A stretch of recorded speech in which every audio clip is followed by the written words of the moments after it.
Всем привет! Обзор на портативную пишущую машину Remington. Портативный Remington был представлен в 1920 году и является первым примером классической четырехрядной портативной пишущей машинки. Конечно, до этого существовали небольшие печатные машинки, но они были всех таких странных экспериментальных форм, размеров. Вот. А здесь уже такой классическая портативная машинка. И того в 20-е годы уже сформировались два типа пишущих машинок: портативные и канцелярские. Представленный экземпляр выпущен в апреле месяце 1925 года. Этой машинке уже исполнилось 100 лет. Ее мне принесли на работу.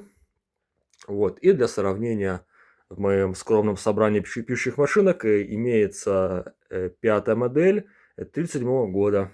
Такая вот обтекаемая, в стиле ар-деко. Рассмотрим кратко устройство и функции. Вот. У нее такая интересная особенность, то что литерные рычаги нужно поднимать перед печатью. Вот. На пятой модели этого уже делать не нужно. Итак, как обычно, установка бумаги. При печати использовать обязательно сразу 2 или 3 листа, чтобы текст лучше пропечатывался. В ходе работы я полностью заменил все литерные колодки. Они были очень побитые, изношенные. Хотя износ самой машинки не такой уж и большой. Состояние очень хорошее. А учитывая 100-летний возраст, я бы сказал, и отличное. Вот. Очень хорошо сохранилась родная краска. Вот. Декаль не стертая. Вот. Заменил также и трафаретки. Вот. Сохранились оригинальные трафаретки клавиш регистра. Вот здесь написано на каком-то южнославянском языке прерадовач. Типа такого. Прикладываем листы бумаги на щиток каретки, одной рукой придержим, а другой рукой прокручиваем ручку вала. Здесь она одна правая.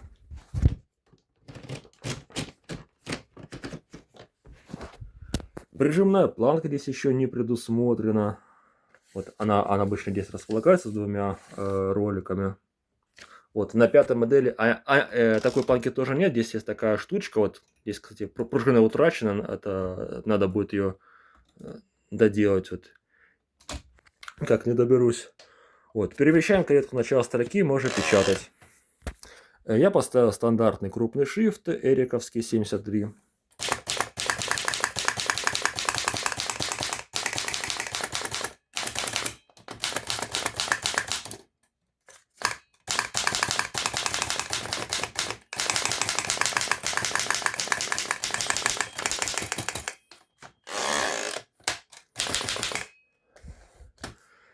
Итак, на клавиатуре находятся все символы клавиши, их тут еще 42, потом стандартом стало 43, а к 40-50 годам 44.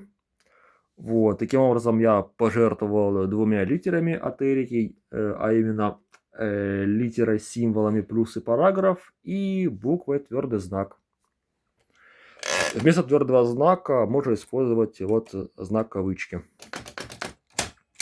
Две клавиши верхнего регистра.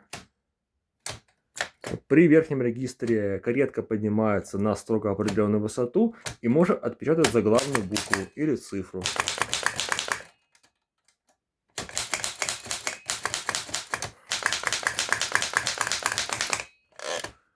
Клавиша замка верхнего регистра фиксирует каретку в положении верхнего регистра.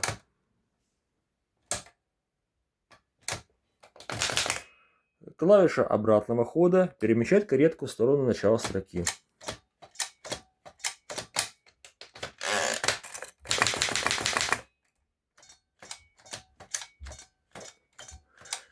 Селектор цвета двухпозиционный.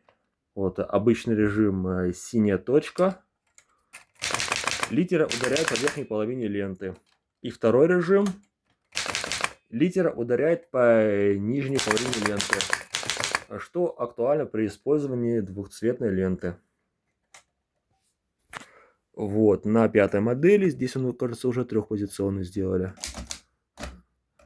Ну да, вот они добавили холостой ход.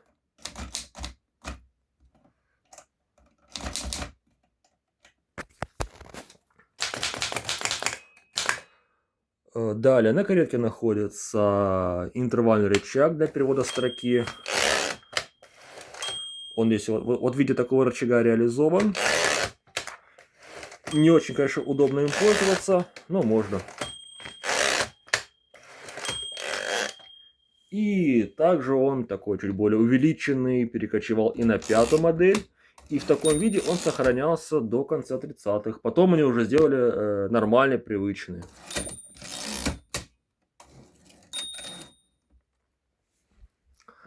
Селектор интервалов здесь двухпозиционный. При минимальном интервале вал делает 1 шаг. При двойном интервале 2 шага, соответственно.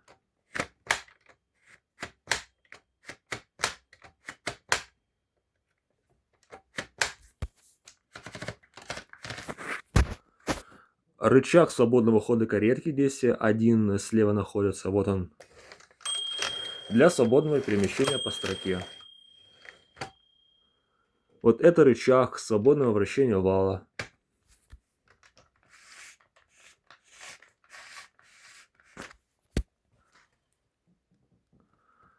Также здесь находится рычаг освобождения полей, приподнимающий эту планку поля становления вверх. А на пятой модели он реализован в виде вот этого рычага.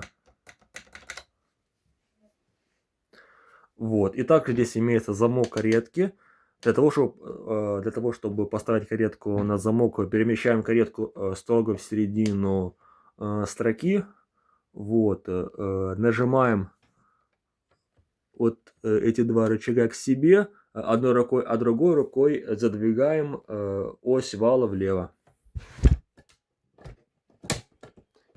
До щелчка. Вот таким образом. Вот я ось вала задвинул, и каретка зафиксирована. И для того, чтобы снять этот ось, выдвигаем обратно в правую сторону. Справа находится рычаг освобождения бумаги.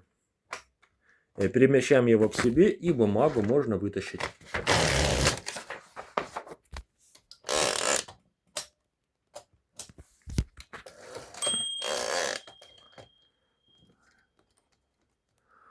Далее лента.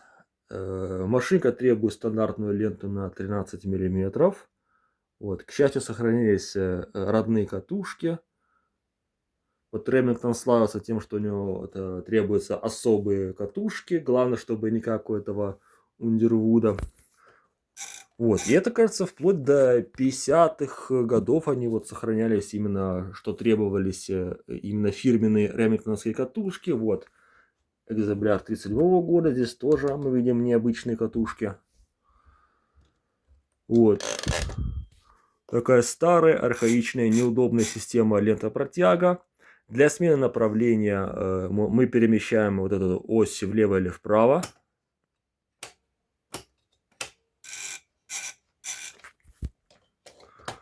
Вот. В задней стороне каретки находятся два полюстановителя.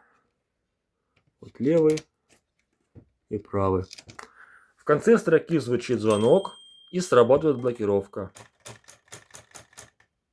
И для того, чтобы вырубить блокировку, вот нажимаем этот рычаг вверх.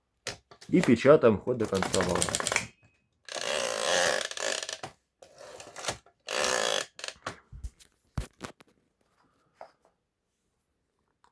Ну вот, в принципе, все. Спасибо за просмотр. До свидания.